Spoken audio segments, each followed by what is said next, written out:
Okay, so imagine living in a world where every day is like a game of chance, right? Where the next step in life is decided not by you, but by these random things that are beyond your control, like luck, or maybe the hand you're dealt. That's kind of how it feels when you're in a situation that isn't of your making, like being scammed, which is exactly what happened to someone I know. If you are watching for the first time, you are watching Trust Check HQ, where we expose, educate, and empower people to not fall a victim of scams. Do well to share this video, like, and subscribe so it can help someone out there. Now let's get to the video. I'm Dave, your host. It was on October 2024, and I was chilling at home when my boy Omar, he hits me up. Now Omar, he's from the Philippines. He's been in Dubai for about a year, and he's still figuring it out, like trying to get his bearings, searching for that dream job, the kind of stuff we've all done when we first move somewhere new. So we start chatting, and he tells me, dude, I need some advice. I saw this massage ad, and I'm thinking of checking it out, just to relax, have a good time.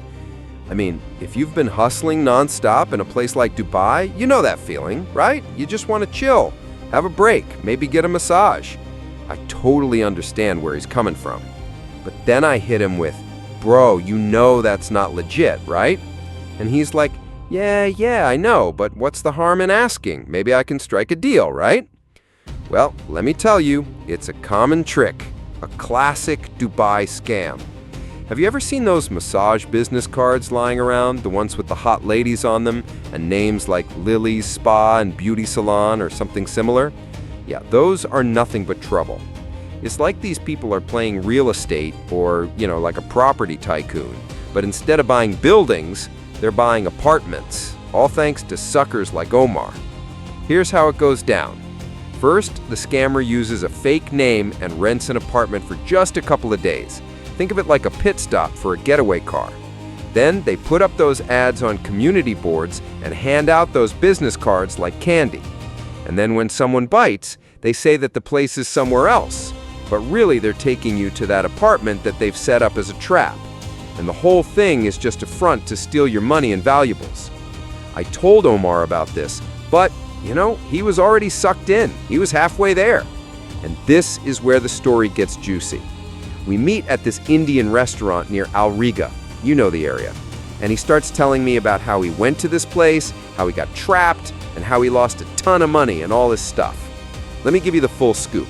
So, after he called the number from the business card, this chick answers sounding super nice. She tells him, no problem, darling, come over. The address is such and such. So Omar grabs 500 dirhams, which is quite a lot of money, and heads over. When he arrives, he sees that it's an apartment in a residential building, not some fancy spa. The place looks normal, just like any other apartment in Dubai, with curtains and furniture and the works. And honestly, there's nothing that screams, hey, I'm a fake spa. At the door, there's this pretty girl waiting. She's wearing something tight, the usual stuff. She looks exactly like the lady from the card. So Omar, he's taken in by her looks, and he walks in. Now, the second that he steps in, the girl quickly shuts the door. Next thing you know, this dude comes out from behind the sofa and slams it on the coffee table, trapping Omar inside. Suddenly, 2 more guys pop out from different corners. So now you got 3 guys surrounding Omar, and they're not exactly the nicest bunch. So they grab his wallet, his phone, his watch, even his belt. But Omar, he's kind of pissed. He's like, hey, what gives? You guys said it was a massage place, not a robbery. But you know what they said? Shut up, buddy. We know what you're here for. Stop acting innocent. So they stripped him of everything, made him take off his clothes, and emptied his pockets while he sat there tied to the chair. These guys knew exactly what they were doing. They weren't messing around. So after they cleaned him out, they threw him back into the street, and he was left there without anything. Now, if you think that's crazy, wait until I tell you about another guy who got snagged by the same crew. So a few weeks later, I meet up with this guy named Raj from India. He's also hanging out at Al Riga. We talk, and he spills the beans about how he too fell for the trap. He lost his passport and all the money he had, around 7,000 dirhams. But he didn't report it to the cops. Why? Because he was ashamed. He didn't want to admit that he'd been scammed. He was afraid his family would find out, and they'd be furious. Plus, he didn't know what to do next. If someone steals your passport in Dubai, you're in deep waters.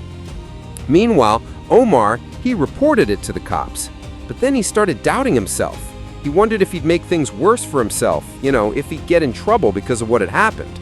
I tried talking him out of it, telling him to get it together and move on. But it was tough. The experience shook him up. He felt embarrassed and a bit helpless. But here's the kicker. Neither of them got their stuff back. So how many people did these guys target? Maybe dozens? Maybe hundreds? Who knows? These guys were pros. They knew how to lure you in and make it look legit.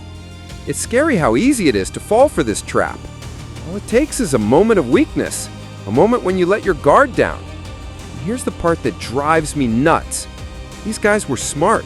They didn't use their real names. The passports they used were fake, and the apartments they rented were always in different areas. So by the time the cops arrived, the place was empty, and they had no leads. And here's the part that drives me nuts.